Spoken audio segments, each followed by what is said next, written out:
There are men in history who ruled with wisdom, and then there are men who ruled with fire, shaping the world through sheer willpower and discipline. Timur, known to many as Tamerlane, was one such ruler. Born from the rugged lands of Central Asia, he rose from obscurity to command one of the greatest empires the world had ever seen.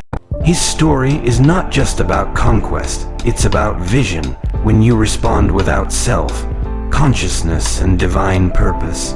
He believed that chaos could only be tamed through justice, that peace could only exist under strength, and that every victory meant nothing without faith. But behind his unshakable power burned a man driven by both vengeance and destiny. When treachery crossed his path, Timur didn't respond with words, he responded with history, shaping action. His name struck fear into empires and awe into generations. From the ruins of his enemies, he built towers of warning, not out of cruelty, but out of purpose. Every stone, every skull carried a message: never betray justice, never defy truth. His legacy became a mirror of strength, brutal yet righteous, feared yet respected, a lesson that even power must bow before divine order. Timur was born in 1336 near the city of Kesh, close to Samarkand, a land known for its warriors, traders, and thinkers. From the beginning, his life was marked by hardship and ambition. His family was of noble lineage, but had lost its former power. Timur to its NG, ours up Adad danger uncertainty.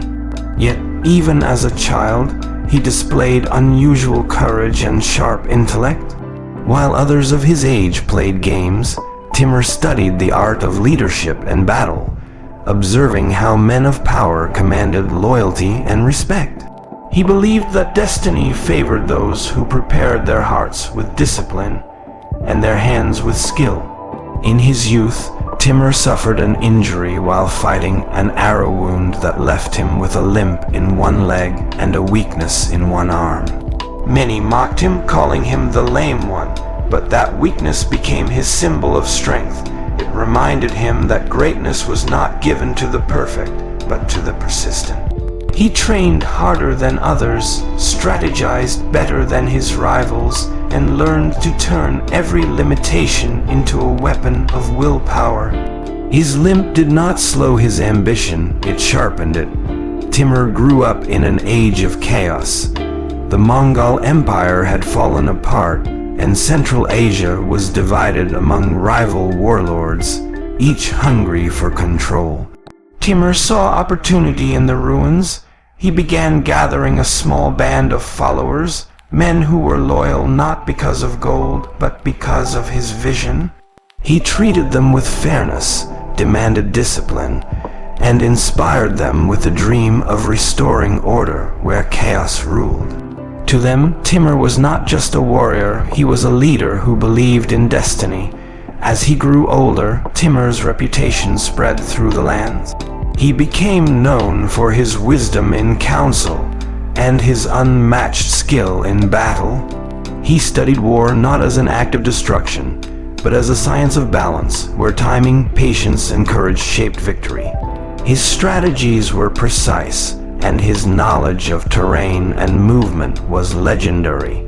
Even before ruling cities, he ruled the minds of men through sheer presence. People believed he carried a sense of divine purpose, a feeling that he was chosen to unite lands under justice and strength. He was also deeply connected to the scholars and spiritual men of his region. Timur valued knowledge, seeing it as the foundation of leadership. He would often consult wise men before making decisions, believing that victory without wisdom was hollow. This balance between intellect and might made him stand apart from ordinary conquerors. He understood that building an empire required more than just soldiers. It required a vision that would outlast fear. Timur's early victories were not large in scale, but they carried deep meaning. He learned that leadership was not about commanding armies, but about commanding loyalty. When his forces faced stronger enemies, he would personally stand at the front, proving that courage was the language every soldier understood. His men fought for him not out of obligation, but out of respect. Each victory added another layer to his legend, and each defeat became a lesson he memorized like scripture. As the years passed, Timur began to unite the fractured tribes of Transoxiana. He negotiated with some, fought others, but always pursued his goal with unbreakable focus. Through both diplomacy and battle, he created stability where only conflict had existed. The people began to see him not merely as a warrior, but as a restorer of order, someone who could give their children peace in a land torn by endless rivalry. His leadership style was strict but just. He rewarded loyalty with generosity and punished betrayal swiftly. Yet he always maintained a sense of fairness that kept his people's faith in him strong. He would often remind his commanders that an empire built on fear alone cannot stand. It must be rooted in respect. This principle became the foundation of his growing power, allowing him to build not just armies, but unity. By his early 30s, Timur had transformed from a local commander into a powerful ruler. He controlled much of Central Asia and established Samarkand as his capital, a city that would soon become the jewel of his empire. From there, he began to dream beyond borders. His ambitions reached Persia, India, and even the lands of the Ottoman Empire. Timur saw himself not as a destroyer, but as a bringer of balance, someone destined to restore greatness to the world after centuries of division. But deep within, Timur understood that power came with responsibility. His rise was not driven by greed, but by the belief that strength must serve purpose. Every victory, every campaign, and every conquest he undertook would later become part of a larger story, one that would test his heart, challenge his faith, and ultimately define his legacy as both conqueror and ruler. As Timur's influence expanded across the steppes, so did the hunger within him to build something greater than any ruler before him. He looked upon the vast map of Central Asia and beyond, and in his heart he saw a vision, a single, unified empire where discipline and order replaced chaos. The ambition that once fueled his survival now ignited his purpose. He no longer fought merely to defend or conquer. He fought to establish a legacy that would outlast time itself. To him, power was not a prize but a duty, and the weight of that duty grew heavier with every victory he achieved. He began to view himself as chosen for greatness, a man placed in history's path by divine decree. Every battle won reinforced this belief. He studied the lives of past conquerors, Alexander, Genghis Khan, and the great kings of Persia, not to imitate them, but to surpass them. In his eyes, his empire would be the bridge between East and West, the heart of civilization governed by justice and discipline. Timur saw himself as a guardian of destiny, believing that through strength and vision, he could bring harmony to lands torn by endless strife. His growing authority brought together tribes that had once been bitter enemies. He offered them not just protection, but purpose. To those who submitted willingly, he extended mercy and fair rule. To those who opposed him, he delivered swift justice, ensuring that his message of power echoed across deserts and mountains alike. Each alliance he forged was strategic, each campaign calculated. He built his empire not just with the sword, but with promises of order, prosperity, and honor under his leadership. Timur's empire became a reflection of his own mind, disciplined, determined, and unshakably focused. He established systems of governance and administration that emphasized loyalty and accountability. His commanders were not allowed to act without responsibility. Each decision was weighed as if it shaped the entire empire. This order created unity, and unity bred strength. In every city he captured, he left behind organization and law, proving that his conquests were not acts of chaos, but of structure and vision. With each victory, Timur's confidence deepened. He began to believe that no obstacle could stand against his will. His campaigns became grander in scale and more ambitious in purpose.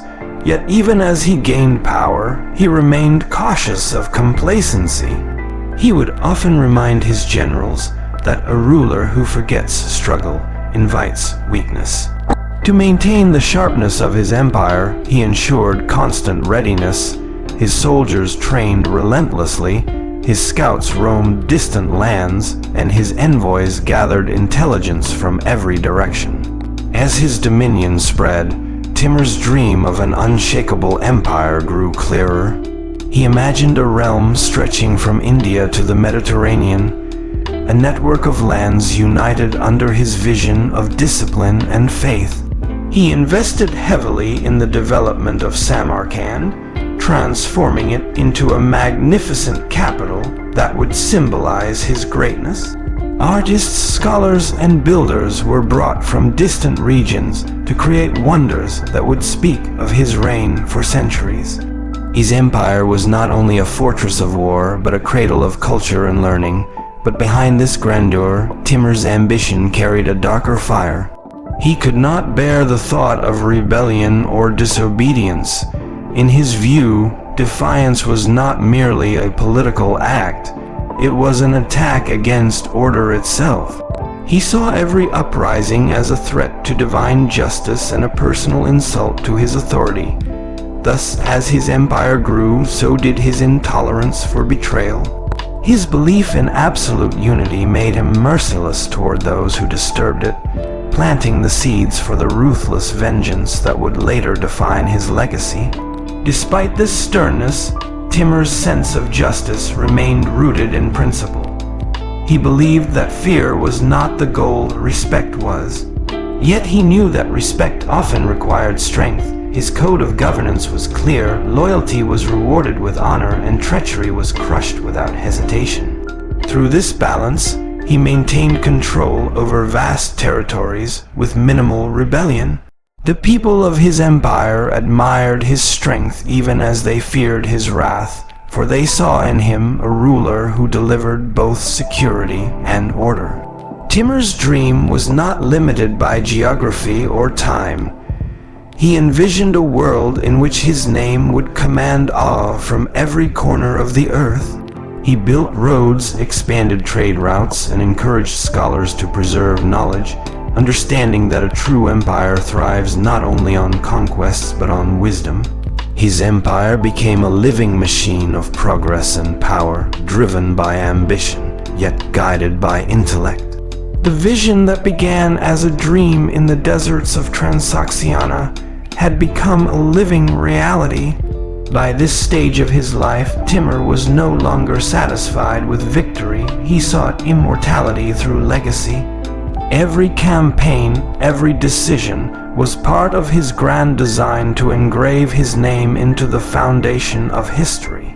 He saw himself as both ruler and servant of destiny, believing that his strength was a trust given to him for the preservation of order.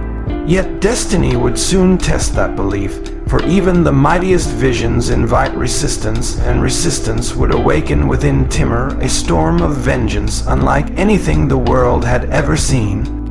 The rebellion of Isfahan began quietly, almost like a whisper carried by the wind, but in a world built on loyalty, even whispers could ignite wars. The city had once welcomed Timur's rule with apparent submission, its leaders promising peace and cooperation. For a time, the people of Isfahan lived under the protection of his empire, benefiting from trade, security, and stability. Yet, beneath that calm surface, resentment brewed. Some of its nobles could not bear the thought of answering to a foreign ruler. Others were fueled by pride, convincing themselves that Timur's grip could be broken if they united against him. Timur had entrusted local officials and soldiers to maintain order in Isfahan, believing their oaths were unshakable. He valued loyalty above all else and rarely doubted those who had pledged allegiance under his banner. But one day, news reached him that the city had risen in rebellion. His men stationed there were attacked, many slaughtered, and the flag of his empire was torn down. The betrayal was not only political, it was personal. For Timur, honor was sacred, and a broken oath was among the gravest of sins. When Timur received word of the massacre, he did not speak for a long time. His court waited in silence, uncertain how their leader would respond. He finally rose, his expression calm but his eyes cold as steel. He saw the rebellion not as a local dispute, but as an insult to the very order he had built. To him, betrayal was more dangerous than open war, for it came from within the walls of trust.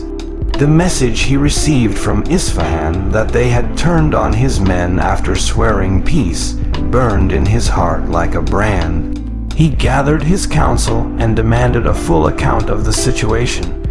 His generals urged immediate retaliation, but Timur listened carefully before making any decision. He was known for his patience as much as his fury.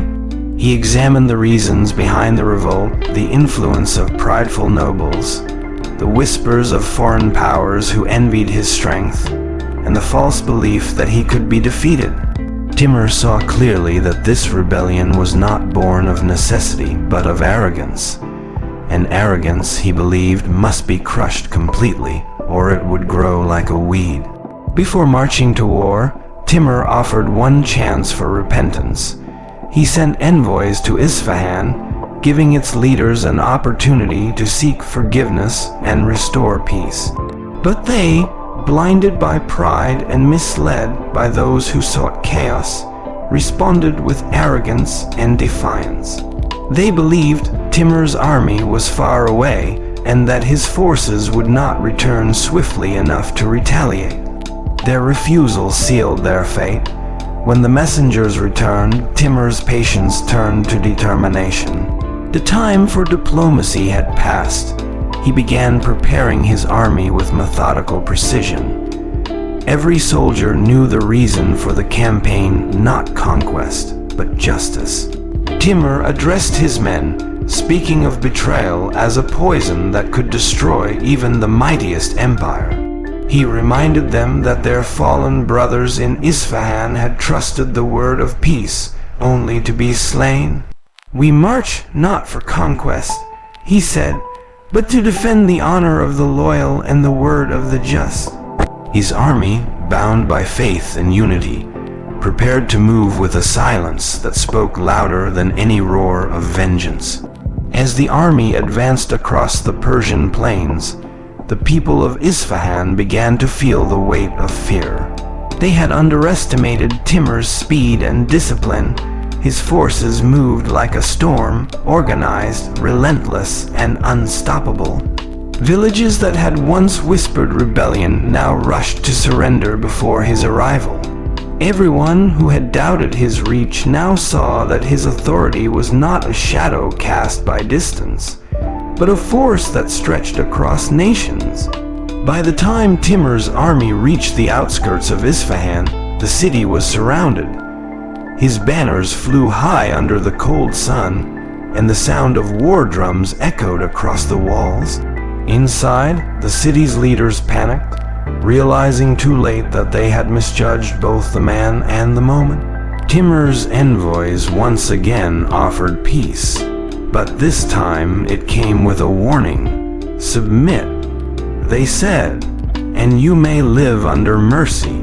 Resist, and you will face the full weight of betrayal's price. The rebels, filled with false courage, chose defiance. They believed that the strength of their walls would protect them and that Timur's rage would fade with time, but they did not understand the nature of the man they faced. To Timur, rebellion after peace was an act that could not be forgiven, for it shattered the foundation of trust that held his empire together. And so the decision was made. The drums of war began to thunder, and the banners of Isfahan's pride would soon fall beneath the relentless advance of an empire that did not forget loyalty or betrayal. As night fell before the siege began, Timur stood upon a hill overlooking the city. The fires of his camp flickered behind him, casting long shadows upon the land. He looked toward Isfahan with a heavy heart, not as a conqueror hungry for spoils, but as a ruler burdened by duty. In his eyes, justice had to be served, mercy for betrayal would breed chaos, firmness would restore order. And so, with calm resolve and unwavering conviction, he prepared to march at dawn, not for glory, but to write a lesson into history that no oath should ever be broken again. The siege of Isfahan began at dawn, with the first rays of light glinting off the blades and armor of Timur's army. The air was thick with tension as his forces surrounded the city from every side, cutting off all escape routes. The people within the walls looked out with fear, realizing too late the gravity of their mistake. The once bustling streets fell silent as the citizens awaited the storm they knew was coming.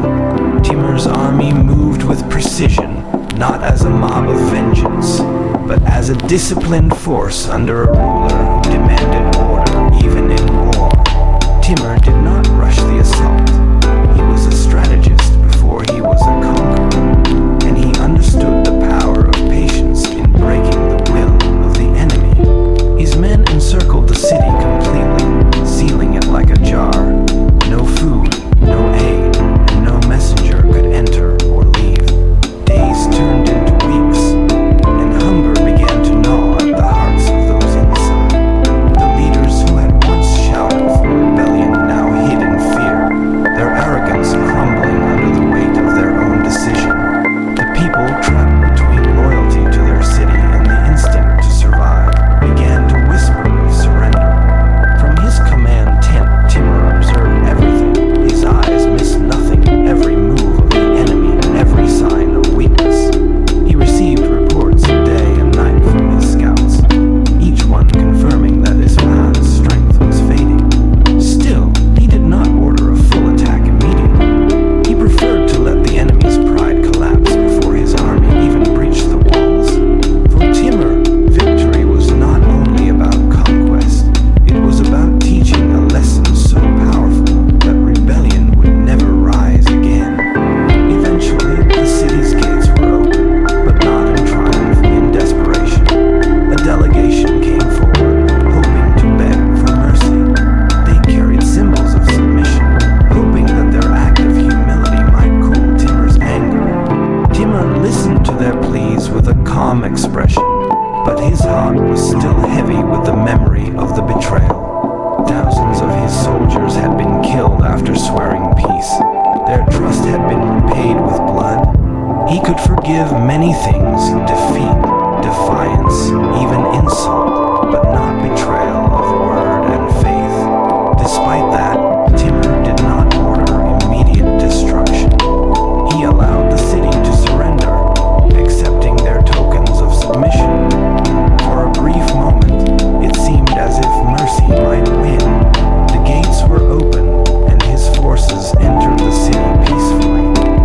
Order was restored, and the people of Isfahan began to breathe again, thinking the worst had passed.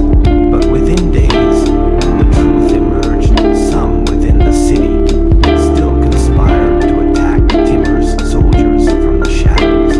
What had begun as surrender quickly turned again into hidden violence. His men were ambushed in alleys, their lives once again taken by those who had already pledged peace. This final act of treachery was the spark that ended all hope of forgiveness. When the reports of the ambushes reached Timur, he did not raise his voice. He simply stood, silent and cold. The decision was made in his heart. Isfahan had chosen its fate.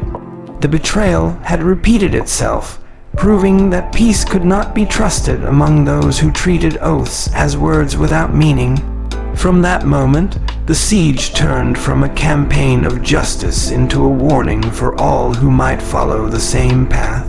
He ordered his army to restore control completely. The resistance that remained was crushed swiftly with military precision. The city that had once been a center of trade and beauty became a battlefield of discipline and consequence. Timur's soldiers, following his command, restored order street by street, ensuring no rebel force could rise again. Every corner was secured, every plot extinguished. The rebellion was not merely defeated, it was erased. Timur then summoned the city's leaders to face judgment. Those responsible for the revolt and the killings were brought before him. He questioned them personally, asking why they had broken their promise of peace. Their answers were filled with excuses, pride, fear, influence from outsiders, but none could justify their deceit. Timur, who valued honor and loyalty above all, could not find mercy in the face of repeated treachery. He declared that their actions had not only defied him, but had dishonored their own people. The punishment he chose was severe, not out of cruelty, but as a message. He ordered that towers be built from the skulls of the fallen rebels, a symbol that would echo through history as a reminder of what betrayal costs. His intention was not destruction for its own sake, but deterrence. He wanted the world to know that those who broke their word after being shown mercy would find no protection under heaven or earth. It was a grim form of justice, shaped by the brutal times he lived in. As the towers rose on the outskirts of the city, even the wind seemed to fall silent. The sight was terrifying, yet unforgettable. Travelers who passed by would carry the story across lands and generations. To some, Timur's act was harsh. To others, it was the mark of a ruler who ruled by law and consequence. For Timur, it was both justice and warning that peace was sacred, and betrayal of it would forever stain the hands that dared to break it. The aftermath of the siege left Isfahan silent, as if the very soul of the city had been drained. Timur stood before what was once one of Persia's most vibrant centers of culture and commerce. The air still carried the scent of fire and dust, the sound of distant weeping mingling with the soft clang of armor. Yet Timur was not blind to what had been lost. He walked through the ruins with a heavy gaze, understanding that every brick, every body, every drop of blood carried a story of betrayal and consequence. To him, this destruction was not a victory to celebrate, but a lesson to be remembered. He gathered his commanders and addressed them sternly, reminding them that power meant responsibility. He ordered his men not to harm the innocent unnecessarily, for his war was never against the common people, but against deceit and rebellion. Even amid the ruins, he demanded discipline. Looting and chaos were forbidden, and any soldier caught abusing the weak was punished severely. To Timur, justice had to remain pure, even when carried out by the sword. It was his belief that strength without restraint was corruption, and he would not let his army become what he despised. Once the fires settled, Timur began to rebuild control. He established order throughout the city, appointing trustworthy officials to manage the reconstruction and to ensure that the surviving citizens were fed and protected. Though his name struck fear into the hearts of nations, he also understood governance. He believed that even after punishment, life must continue and the land must return to productivity. His aim was not endless destruction. It was submission through discipline, followed by restoration through leadership. Yet, even as peace began to return, the symbol of the skull towers remained on the horizon, a grim reminder to all who might think of rebellion again. It stood not merely as a warning, but as a monument of history's lesson. Travelers and traders who passed by carried the story to faraway lands, and word of Timur's justice reached every kingdom around. Some saw him as merciless, others saw him as the only ruler capable of maintaining order in a fractured world. His reputation became both a shield and a weapon, ensuring that few dared to betray him again. In private, Timur was not without reflection. Those who served him closely knew he often sat in silence after great battles, his eyes fixed on the horizon as if measuring the cost of every decision. He was a man who believed in destiny, yet destiny to him was not blind chance. It was earned through effort, intelligence, and unwavering strength. But even a man as hard as stone could not ignore the burden of the lives lost under his command. His silence was not emptiness. It was the weight of knowing that justice in his time often demanded blood. He also saw the need to rebuild the people's faith in his rule. He ordered mosques to be restored, scholars to return, and trade routes to reopen. For Timur, power was not sustained by fear alone. It had to be balanced with prosperity and stability. He wanted Isfahan to rise again, not just as a city that had suffered his wrath, but as one that thrived under his governance. His administrators were tasked to ensure that the people could rebuild their homes, farms, and lives under the watchful order of his laws. The city slowly began to recover. Markets reopened, artisans returned, and merchants once again brought goods from distant lands.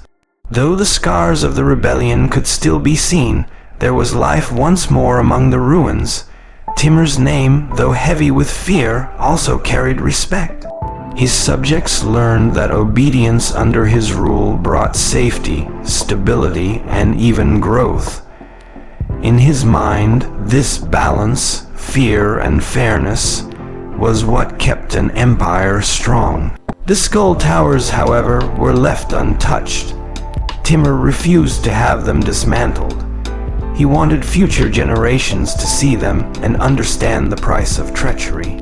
They were not monuments of pride, but reminders of a painful truth that loyalty was sacred, and betrayal was a crime not just against a ruler, but against the very peace that allowed civilization to flourish. To him, this was not cruelty, but discipline, a form of moral order suited for a world ruled by chaos and ambition. Foreign emissaries who came to Timur's court often asked about the towers. His answer was always calm, sometimes almost philosophical. He told them that peace is not born out of kindness alone. It needs strength to protect it. Without justice, mercy loses its meaning, and without consequences, promises become worthless. His words spread across nations, shaping how other rulers viewed leadership, power, and retribution. In time, Isfahan stood again, proud, orderly, and prosperous. Yet no one ever forgot what had happened. The people rebuilt their lives with respect for the man who had brought both punishment and protection. And while history would later debate whether Timur's actions were too harsh, one truth remained clear. He ruled in an age where mercy without control invited destruction, and in that balance between justice and vengeance, he carved his legacy into the very stones of the cities he conquered. When the dust of Isfahan finally settled, Timur turned his gaze toward the future.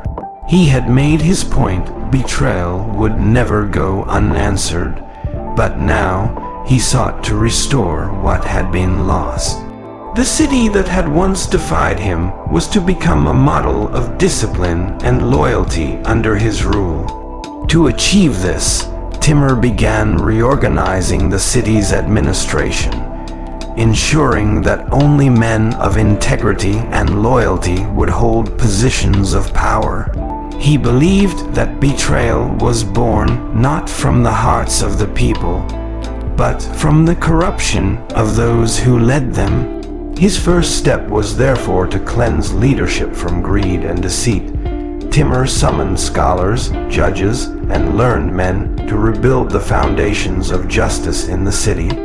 He gave clear orders that no one was to be oppressed unfairly, and that every citizen was to have access to lawful judgment. He knew that fear could control people for a time, but only justice could sustain their obedience and respect. To him, a strong empire was not one that ruled through terror alone, but one where every individual understood the laws that guided them. In his eyes, law was not just a tool of authority, it was the soul of civilization. He invested in rebuilding mosques, madrasas, and libraries that had been damaged during the rebellion. Timur understood that knowledge was the light that kept darkness from returning. He encouraged scholars to teach, poets to write, and artists to create once more.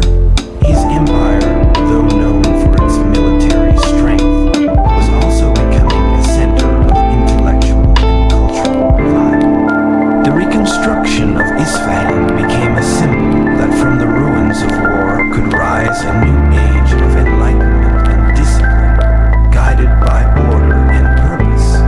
As trade routes reopened, merchants began returning to the city. The once empty bazaars filled again with color and life. Timur ensured the protection of traders, declaring that any act of theft or violence against them would be punished severely. Commerce, in his vision, was the blood that kept the empire alive. He wanted wealth to circulate under his watchful eye, not through exploitation, but through fairness and order. The people, once fearful of his name, began to find stability under his rule, realizing that peace under a strong ruler was better than freedom under chaos. In his palace, Timur often discussed the philosophy of power with his advisors. He believed that leadership was a divine trust, a responsibility, not a privilege. He often reminded his court that the purpose of authority was not personal comfort, but public stability. A ruler who seeks pleasure before justice, he said once, is like a shepherd who sleeps while his flock is taken by wolves.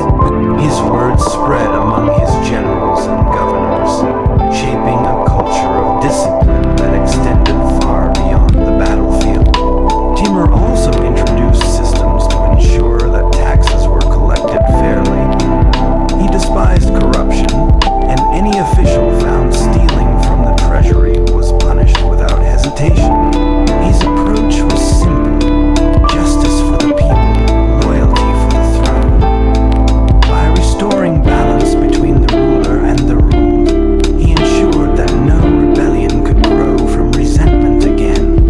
His rule, though firm, gave people the sense that their efforts and obedience would bring reward, not exploitation. In time, the people of Isfahan began to see Timur differently. They no longer viewed him only as a conqueror, but as a restorer of order. His strict laws created a sense of safety that had not existed in years.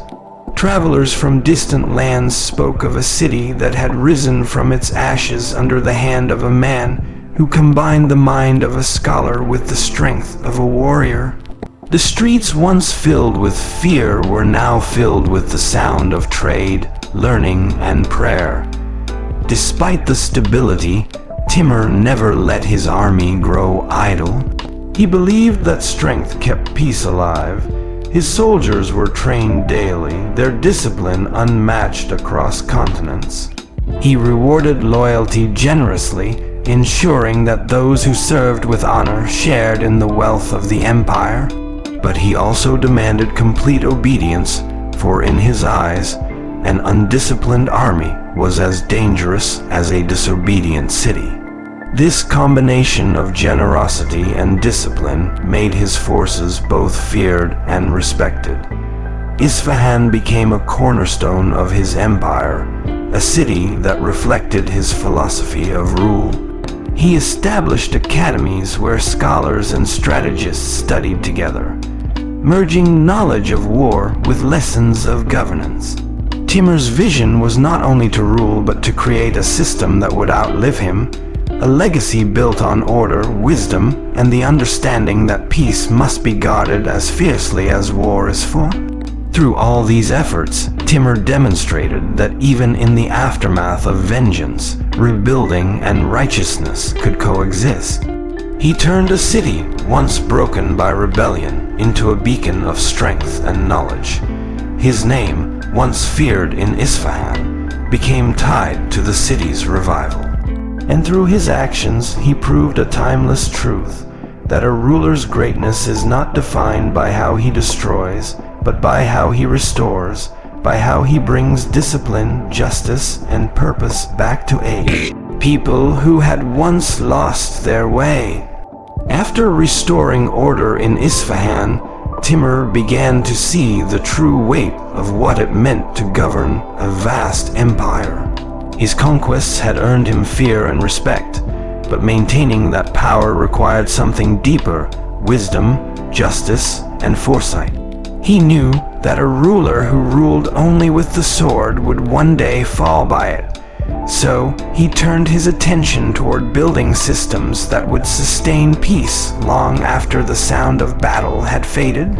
He believed that discipline was the foundation of power, but it must be paired with fairness and compassion if an empire was to endure. He gathered his advisors and generals for counsel, demanding truth from them, not flattery. Timur despised those who spoke to please him rather than to guide him. In his view, honesty was the highest loyalty. His council meetings were known for their intensity. He would listen to every opinion, question every argument, and then decide with precision. Even his closest commanders feared to lie before him, for he could sense deceit the way a warrior senses danger. It was through such leadership that he ensured his empire did not collapse under internal corruption, as so many before him had. Timur also understood that knowledge was a weapon greater than any sword. He began inviting scholars from across the Muslim world, from Persia, Samarkand, Damascus, and beyond to his court. He treated them with honor, providing them resources to study, write, and teach. His empire became not just a land of soldiers, but of thinkers. He wanted his people to learn from the past so they would not repeat it. He knew that ignorance was the enemy of unity, and that the pen could sometimes prevent wars the sword could not end. As his power spread, so did the stories of his justice. In distant lands, rulers sent envoys to learn from his methods. Some feared him, while others respected the stability he brought wherever he ruled. He did not conquer merely to expand his domain. He conquered to impose order on chaos. Every province under his command was required to maintain clear records, fair trade, and secure roads. Thieves and corrupt officials were punished, but honest men were rewarded with protection and prosperity. For Timur, loyalty to justice was loyalty to the throne. The merchants of Isfahan soon found new life under his laws. Caravans from China, India, and the Middle East began to travel safely through his territories, knowing that no bandit would dare cross the soldiers of Timur. The wealth that flowed into his empire was immense, and he used it not only to strengthen his armies, but also to fund the rebuilding of cities, gardens, and mosques. He saw beauty and structure as reflections of divine order, a way to remind his people that discipline and harmony were not only for war, but for life itself. Yet, Timur remained ever cautious. He knew that prosperity could make people forget the price of disobedience. He often reminded his governors that leniency should never replace vigilance. He demanded reports from every corner of his empire, ensuring no rebellion could grow unnoticed. His secret network of informants kept him aware of every whisper, every plot, every sign of unrest. It was this combination of mercy and surveillance that kept his empire steady. People respected his fairness, but they also feared his reach. He continued to travel through his lands, not as a distant emperor locked in a palace, but as a ruler who saw everything with his own eyes. Wherever he went, he spoke to the people directly, asked about their lives, and ensured their needs were being met.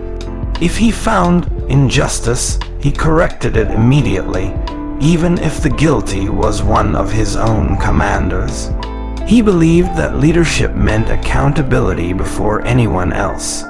He once told his generals, "A ruler who does not correct his men corrupts them." His presence alone became a symbol of law and order. Timur's devotion to structure was also visible in the way he trained the next generation of leaders. He taught his sons and generals that power was not inherited. It had to be earned through service and loyalty. He ensured they understood the values of justice and restraint, reminding them that fear alone cannot sustain a dynasty.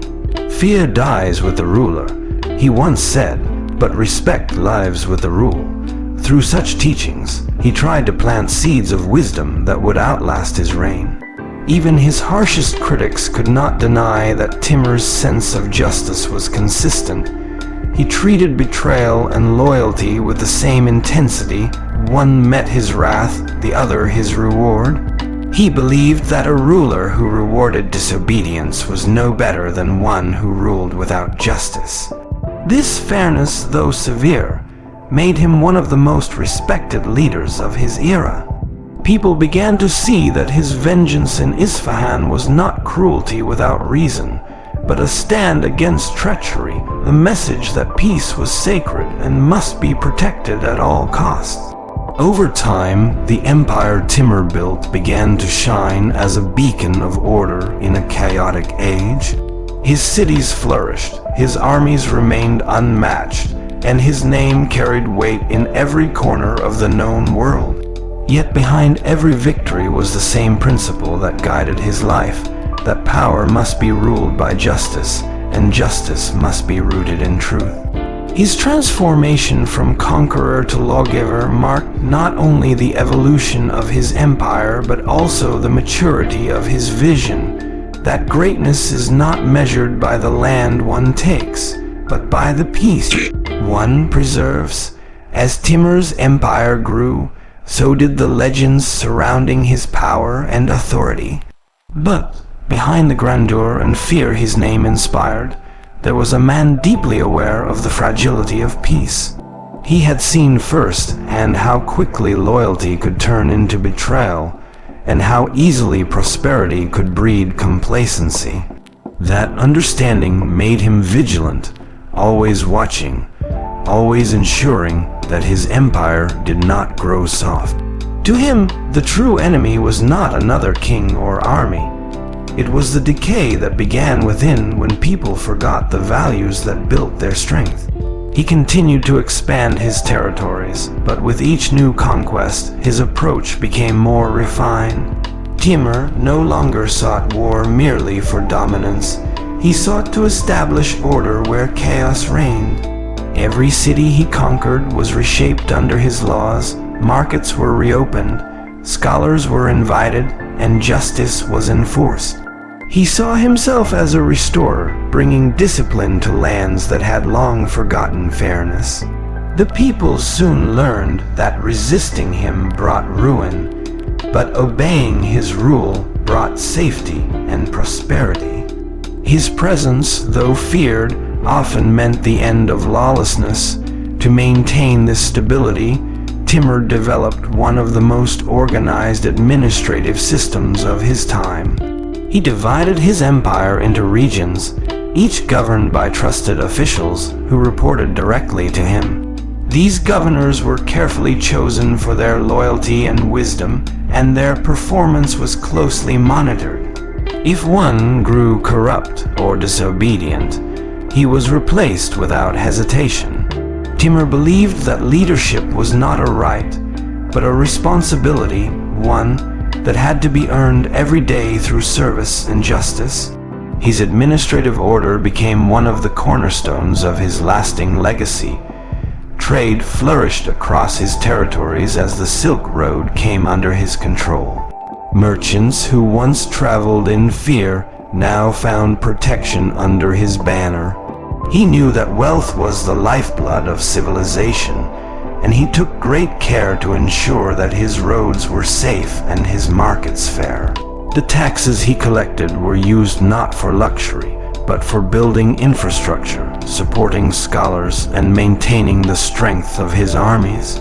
The empire's wealth grew not through greed, but through structure, and it was this balance between control and prosperity that kept his lands stable. Despite his success, Timur never lost the discipline that defined him. He continued to live like a soldier even in times of peace. His court might have been filled with luxury, but he remained simple in his habits. He ate modestly, slept little, and trained his body daily. He believed that a ruler who indulged in comfort would lose his strength and judgment. His soldiers followed his example, maintaining the discipline that made them the most formidable force of their time. It was this personal commitment that inspired loyalty far deeper than fear ever could. Timur was also a man who valued legacy more than life. He understood that his empire, no matter how powerful, would only endure if it was guided by principles, not personality. He began to write down his thoughts on leadership, war, and justice, leaving behind lessons for future rulers. These writings revealed a side of him that was thoughtful and reflective, a man who, despite his harsh methods, genuinely sought to create a world where order triumphed over chaos. His philosophy blended strength with morality, discipline with mercy, and ambition with humility before the Creator. As his empire reached its height, Timur became a figure both respected and feared by other rulers. They sent tributes and envoys to his court, hoping to secure his favor. He treated them with courtesy but never submission. His power was undeniable, and his word carried the weight of 1,000 swords. Yet, even in his might, he maintained a sense of justice that was rare among conquerors. He once told an ambassador, "Fear may win wars, but fairness wins hearts." It was this balance that made his rule unshakable. He also devoted time to architecture and culture, leaving behind monuments that reflected not vanity but purpose. Grand cities like Samarkand became jewels of his empire, centers of learning, art, and science. Timur saw beauty as a reflection of divine order, and wanted his cities to inspire reverence and pride among his people. He funded the construction of mosques, gardens, and schools, ensuring that his empire would not only be remembered for its wars, but for its civilization. His reign became a blend of strength and splendor, a rare harmony between power and progress. But Timur never forgot the lessons of Isfahan. He understood that mercy without memory could invite future betrayal. So, while he built and ruled with wisdom, he kept the symbols of his past vengeance standing, not to glorify cruelty, but to remind generations of the cost of disobedience. He wanted rulers after him to understand that justice must always stand above emotion. Forgiveness was noble, but it could never come at the expense of order and truth. In this way, he turned even his harshest acts into eternal lessons. By the time his empire reached its zenith, Timur had transformed from a feared conqueror into a legendary figure of law and authority. His strength was not only in his armies, but in his ability to control, rebuild, and teach. The skull towers of Isfahan, once symbols of terror, had become symbols of discipline, a reminder that peace must be protected by strength, and that a ruler's duty is not only to conquer lands, but to conquer corruption, injustice, and ignorance within his own realm. As Timur's influence spread across Asia, his empire became a living reflection of his philosophy, order born from strength and peace guarded by discipline. Yet, as vast as his dominion grew, he never considered his mission complete. He believed that a ruler's purpose was not only to govern, but to ensure that justice reached even the farthest corners of his land. His armies marched not just to conquer, but to bring unity to regions torn apart by internal strife. Timur viewed his authority as a divine trust, one that demanded constant vigilance, balance, and fairness in both war and peace.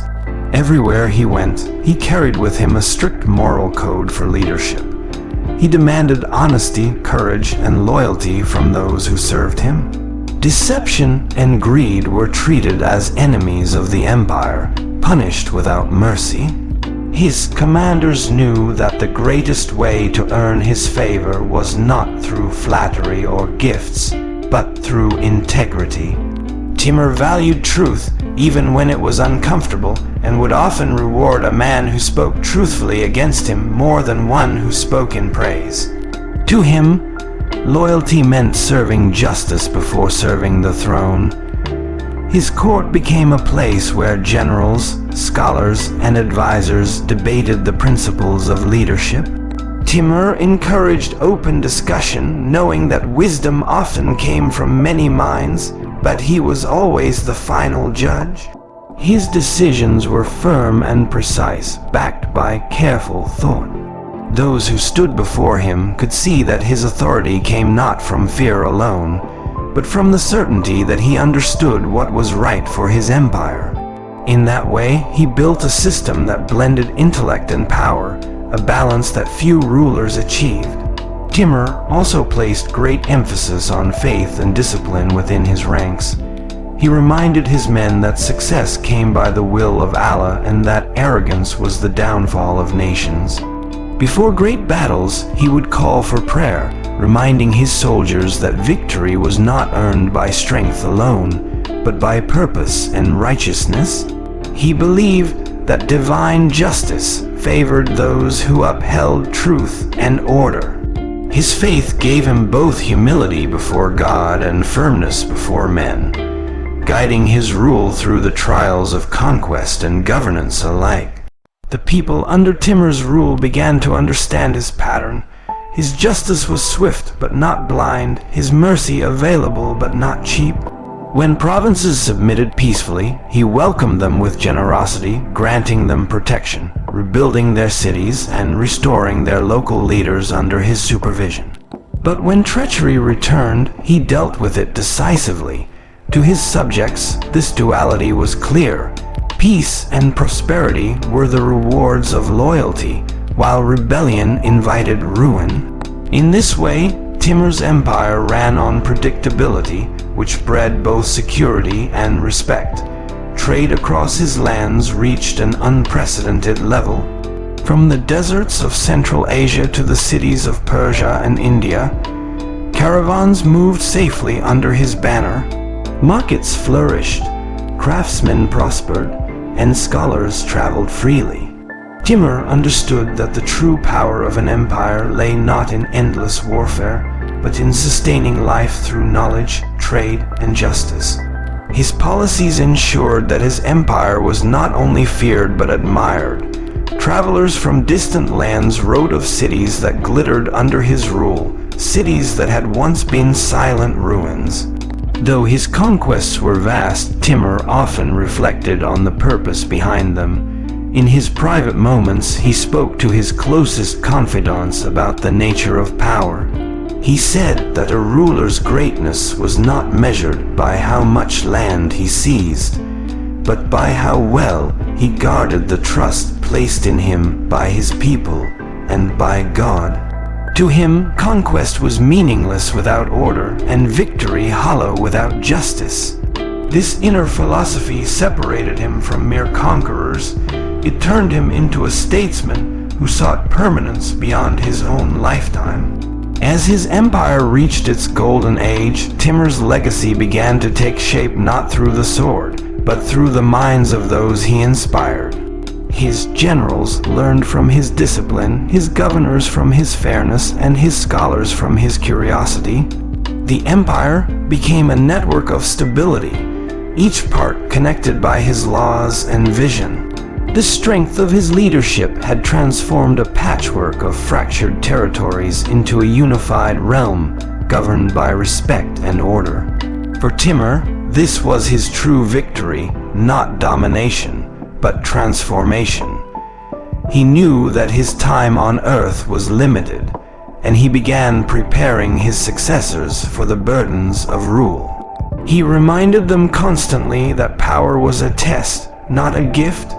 He urged them to fear injustice more than defeat, and to remember that empires fall not from outside enemies, but from corruption within. His final lessons were filled with humility, for he understood that every ruler is accountable before the Almighty. He wanted those who followed him to carry his strength, but also his awareness that justice was the foundation of all power.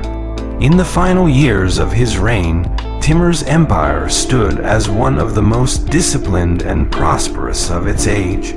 The world knew him as a conqueror, but his people saw him as the man who turned chaos into civilization. His reputation stretched from China to the Mediterranean, a ruler both feared and revered. The skull towers of Isfahan, once symbols of vengeance, had become symbols of the unbreakable order he created. Through them, he left a message that echoed through history: peace without strength is fragile, and strength without justice is tyranny. As Timur's life drew to its final chapter, his empire stood vast and mighty, yet his heart turned increasingly toward reflection. The man who had once conquered lands with unyielding ferocity began to contemplate the meaning of his achievements. Surrounded by wealth, scholars, and loyal commanders, he found himself drawn not to the sound of battle, but to the silence of thought. He often sat in the courtyards of his grand palaces, gazing into the distance, pondering the purpose of the empire he had built and the legacy he would leave behind. Power had served its purpose, but now he sought peace in wisdom. In those quiet moments, Timur understood that his conquests were only temporary, if not anchored by moral order and faith. He recognized that empires crumble not when armies weaken, but when hearts grow corrupt. This realization made him even more determined to leave behind a legacy of discipline, justice, and strength rooted in divine accountability. He instructed his successors to govern not by arrogance, but by righteousness, to rule as servants of a higher purpose, not merely as kings seeking fame. In his eyes, the true ruler was one who feared injustice more than defeat. Before embarking on his final campaign toward China, Timur gathered his generals and advisors. He reminded them of the importance of unity, warning them against pride and betrayal. Strength without humility, he told them, is the seed of destruction. His words carried the weight of a man who had seen both victory and loss, glory and sorrow. He urged them to remain steadfast to truth, for he knew that when a ruler forgets his moral compass, no army can save his empire. Those who listened understood that this was not just strategy, it was wisdom born from a lifetime of conquest and consequence. Despite his age, Timur still possessed the spirit of a warrior. The fire that had driven him from the plains of Transoxiana to the gates of Delhi still burned within him. Yet this final campaign felt different. It was not about revenge or dominance, but about proving that discipline must never fade, even in old age. He believed that leadership demanded motion, that a ruler must never become idle, for idleness leads to decay. As he prepared to lead his men once again, his body was weary, but his resolve remained unshaken. He was determined to finish his journey as he had lived it, with purpose. As the winter of 1405 descended, Timur's army reached the icy steppes near Otro. The conditions were harsh, the cold relentless, yet he continued to lead by example. His men marveled at his endurance, at the sight of their aged ruler still riding at the head of the column. Even as illness began to take hold, he refused to rest. He believed that a true leader never shows weakness before his soldiers. The army, inspired by his determination, pushed forward, unaware that they were witnessing the last march of a legend. When his health finally failed, Timur was surrounded by his most trusted generals and advisors. His voice, though weakened, still carried authority. He reminded them once more of the foundations of his empire: justice, discipline, and faith. Do not let pride destroy what we have built, he said softly, for arrogance is the enemy within. His final words were not of conquest, but of responsibility. He left this world as he had lived, commanding, teaching, and believing that power is only sacred when guided by righteousness. News of his passing spread like fire through the empire. His soldiers wept, not just for the loss of their leader, but for the end of an era. In every city, from Samarkand to Shiraz, people gathered to pray for him. They remembered the ruler who had brought order where there had been chaos, who had built cities where there had been ruins. His death did not bring fear, for his laws and vision remained strong enough to outlive him. Timur had built an empire that was not dependent on one man, but on the system of justice he had established. His burial in Samarkand was a spectacle of reverence. The city he had loved most, which he had adorned with domes and minarets, became his eternal resting place. The Emir Mausoleum, built with majestic blue tiles, stood as a symbol of his glory and humility, a reminder that even the greatest conqueror must return to the earth. Within its walls lay not just a body, but a legacy. The people of Samarkand whispered prayers and shared stories of his courage, his strength, and his unwavering belief in discipline and divine purpose. Centuries later, historians and travelers would stand before Timur's tomb and speak of his achievements. Some would call him a conqueror, others a tyrant, but those who studied his life deeply understood that he was far more than either. He was a man shaped by faith, forged in hardship, and defined by order. His victories were not just on the battlefield, but in the structure he imposed upon chaos. Through his actions, he proved that greatness is not only earned through might, but through the ability to command both fear and respect in equal measure. Even today, Timur's story endures as a lesson about the balance between power and morality. His reign shows that ambition, when guided by discipline and faith, can create civilizations that last for generations. But when driven by pride alone, it can destroy them. His name, etched into the pages of history, stands as both a warning and an inspiration. He reminded the world that no matter how vast an empire or how powerful a ruler, all must answer before the Almighty, and only those who ruled with justice will be remembered with honor. Timur's story is not merely that of a conqueror, it is the story of how discipline, vision, and faith can turn an ordinary man into a legend. His empire may have faded with time, but his principles remain immortal. He showed the world that power without justice is destruction, and justice without power is weakness. His life was a testament that true greatness is not measured by the lands one conquers, but by the legacy one leaves behind. Long after his death, His name still echoes through the pages of time, a reminder that strength guided by faith can outlast empires, and a disciplined soul can change the course of history.